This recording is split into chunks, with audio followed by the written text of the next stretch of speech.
우리에게 성령님의 권능과 지혜가 덧입혀질 때 우리가 하나님 나라의 증인으로 살게 될 줄로 믿습니다. 성령님을 기다리면서 제자들이 두 번째로 한 일은 그들에게 있었던 실패를 인정하는 것이었습니다. 기도하던 베드로는 함께 기도하던 성도들에게 갑자기 가룟 유다에 관한 이야기를 꺼냅니다. 가룟 유다는 여러분이 아시다시피 예수님을 배신한 제자죠. 그는 예수님을 따르던 사람들이 더 이상은 말하고 싶어 하지 않는 부끄러움과 분노의 인물이었습니다. 또 예수님에게도 흠이 되는 인물이었고요. 그러나 우리가 잊지 말아야 할 사실이 있습니다. 예수님의 12 제자들은 어느 누구도 내가 제자 되고 싶다고 스스로 자원한 사람은 아무도 없습니다. 예수님이 그들 한 사람 한 사람을 직접 찾아가셔서 나를 따르라고 부른 사람들입니다. 가룟 유다도 마찬가지죠. 만약에 어느 회사에서 직원의 배임이나 횡령 사건으로 회사에 중대한 피해를 입혔을 때 대개 사장도 그 책임을 집니다. 더구나 사장이 직접 채용한 직원이 그런 일을 하면 사장은 결코 모른 척할 수 없습니다. 가룟 유다의 경우도 그와 다르지 않은 거죠. 예수님이 직접 그를 만나러 가셨고 그를 제자로 부르셨습니다. 다른 제자들과 똑같이 3년의 세월 동안 예수님의 가르침을 듣고 보았습니다. 그랬던 유다가 예수님을 팔아넘겼죠. 물론 그 자신에게 가장 큰 책임이 있습니다. 그래서 그는 결국 스스로 유명을 달리했죠. 그러나 그랬다고 해서 이제 예수님에게는 아무 상관이 없게 된 일이 됩니까? 또는 다른 제자들에게는 아무 상관이 없게 된 일이 되나요? 그렇지가 않은 거예요. 유다는 예수님뿐만 아니라 그분을 믿고 따랐던 모든 사람들이 어딘가에서부터 잘못되었다는 실패의 증거였습니다. 그래서 유다에 관한 얘기를 제자들은 덮어버리고 싶었겠죠. 당사자가 죽었으니까 그걸로 끝이라고 모른 척하고 싶었을 것입니다. 그러나 베드로는 성령님을 기다리는 동안, 다시 말해서 하나님 나라의 증인으로 나서기 전에 그들 안에 있던 실패를 인정합니다. 가룟 유다 이야기를 공개적으로 다시 꺼낸 것입니다. 우리는 이런 장면을 사실은 성경의 시작부터 보았습니다. 창세기 에덴 동산에서였죠. 하나님은 세상과 모든 생명을 말씀으로 창조하셨고 그 중에 사람은 직접 지으셨습니다. 그리고 자신의 생기를 사람에게 불어넣으셨죠. 어떤 피조물들보다도 우리 사람을 가장 귀하고 가깝게 지으셨습니다. 근데 사람이 어떻게 됐습니까? 하나님을 배신했습니다. 하나님을 의심하고 등을 돌렸죠. 우리는 그 과정에서 사탄의 유혹에 끼어들었다는 사실을 압니다. 그러면 그 잘못된 일이 다 사탄의 탓이고 다 사람들 탓인가요? 사람은 하나님의 형상이고 하나님이 지으신 존재들입니다. 그러니 사람의 타락은 사람만 전적으로 잘못했다고 비난하고 사람만 쫓아내면 끝이 나는 문제가 아닌 거죠. 그러면 하나님은 어떻게 하셨을까요? 비록 에덴 동산에서 사람들을 내보내긴 하셨지만 하나님은 또한 그 사건이 그분과 상관없는 일처럼 외면하지 않으셨습니다. 먼저 하나님은 사람이 타락하고 배신했다는 사실을 부정하지 않으셨습니다. 그 사실을 받아들이십니다. 사람의 잘못된 선택이 창피하다면서 숨기지 않으셨다는 말입니다. 우리는 주변에서 이런 일들을 종종 보잖아요. 자신과 관련된 어그러진 일을 경험하게 되었을 때 그것을 무조건 숨기고 감추고 마치 일어나지 않았던 일처럼 하는 경우들이요.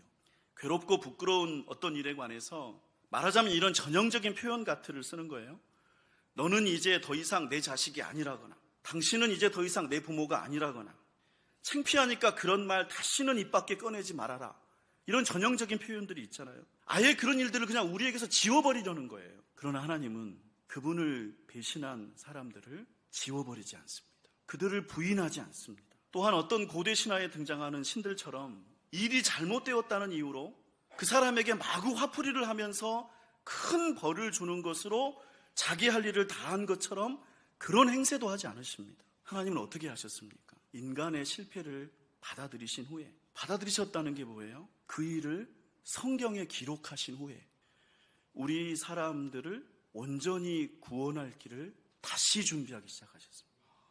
예수 그리스도를 보내셔서 십자가 대속의 구원을 이루시기까지 그때 이후로 철저하게 준비하셨고 다시는 사람들이 자기 죄로 인해서 영원히 멸망의 길에 들어가지 않도록 모든 사람에게 구원의 길을 열어주셨던 거죠.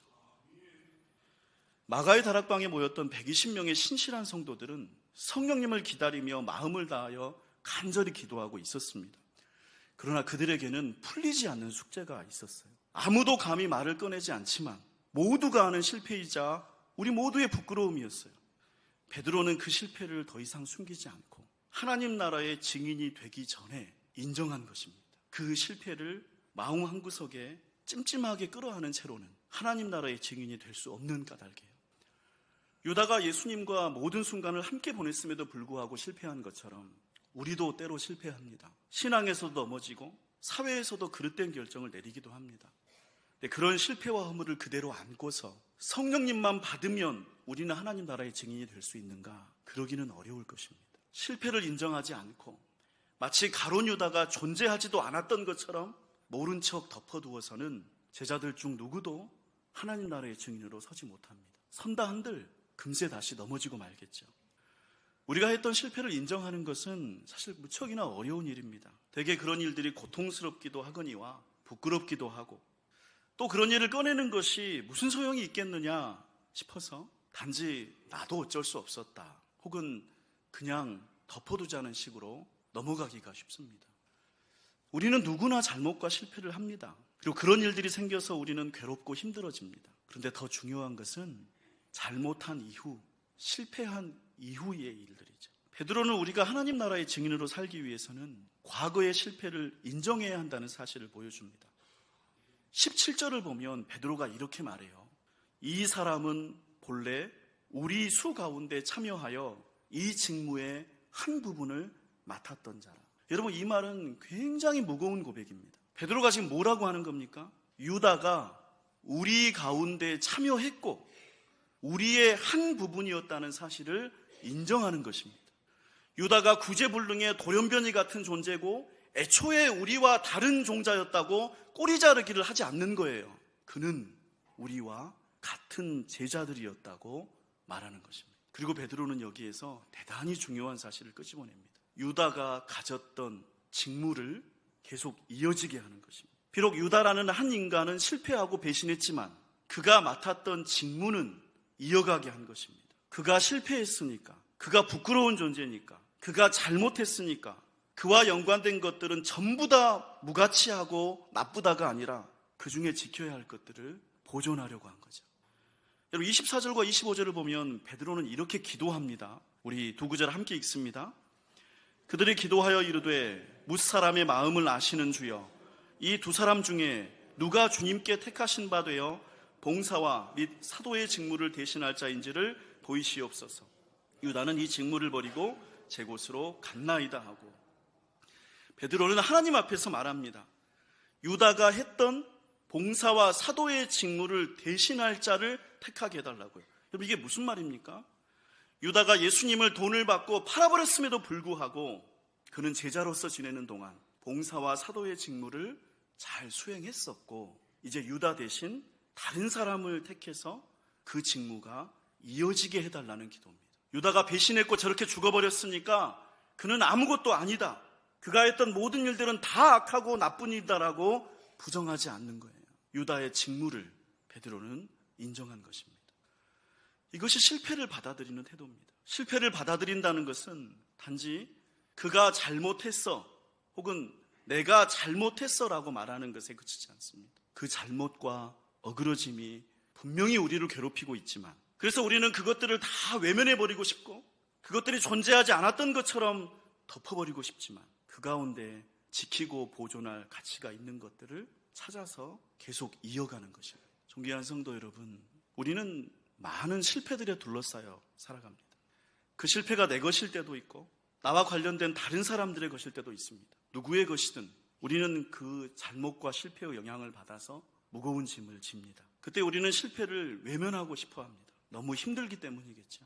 그러나 아무 일도 없었던 것처럼 그때의 잘못과 그의 실패는 지금의 나와 상관없는 것처럼 외면하고 무시하면 우리에게 하나님 나라는 찾아오지 않습니다. 비록 잘못된 환경과 그릇된 결정과 원하지 않았던 결과일지라도, 그로 인해 내가 고통스럽고 힘겹고 부끄럽고 그래서 숨기고 싶을지라도 그 실패들 가운데에서도 반드시 귀한 것이 있습니다. 그 중에서 지켜야 할 것이 있습니다. 그러한 것이 여러분에게 있다면 베드로가 유다의 직무를 되찾은 것처럼 여러분도 그것을 이어가시기를 축복합니다. 우리가 하나님 나라 살아가기를 원하시는 예수님이 우리가 그렇게 할 수 있도록 도우실 줄로 믿습니다.